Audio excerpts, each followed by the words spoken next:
मित्र म्हणावं कुठे जायचं आणि आम्ही जाऊन नाही म्हणलो तसा होऊच नाही शकत. तर मित्र म्हणला चल मॅच पाहायला जाऊन. तर चल मॅच पाहायला जाऊन म्हणलं गाडी आणतो म्हणला घरून. तर आम्ही काय मी मस्त चौकात वेट करत होतो. काल लई वेळ लावला. सूर्य मावळून त्याच्या बरं तो काही येत नव्हता. मग गाडी धरून आला होता तो म्हणते तो बाप गाडीच नव्हता देत. मग इकडे मग तो याली हा इथे बसून होता माझ्याबरोबर.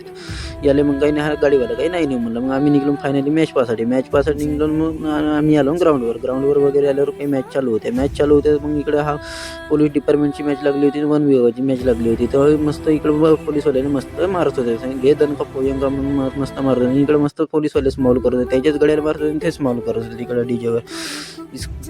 भाऊचा व्हिडिओ न काढला हा जागेवर पडला. तिथून काही गाडीची भाऊची स्लिप झाली तर पडला. आणि त्याला उचललं म्हणजे व्हिडिओ वगैरे केलं. मग आम्ही निघलो पाणीपुरी खासाठी. चल मित्र म्हणते चार म्हणतो दाबणं म्हणतो चल मी यावं म्हणलं पैशाला काही कमी आहे का म्हणलं भाऊ असल्यावर. धरला पोकनेरे दाबला मग मी धरलो मला तर दे का म्हणलो भाऊ. तर मग मला दिला. मग दाबलो मग पोकनेरे निघलो आम्ही सावलीवरून. पुन्हा क्रिकेट पाहायला निघलो. तर इथे काही इकडे यायचं डिस्कस चालू होतं. क्रिकेट झाली होती पोलीस विभागाने जिंकली होती. इकडे फॉरेस्टवाल्याची पुन्हा चालू झाली तर पुन्हा मस्त हे नाचत होते. यायच्या घडी मस्त विकेटा घेत होते. मग मित्र म्हणते का घरी जाऊन चल म्हणतो का म्हणते का काम आहे म्हणते. तर माझा बाप फोन लावतो म्हणते चल म्हणतो का घरी. मग इकडे आलो हा इथे चला भेटूया व्हिडिओमध्ये.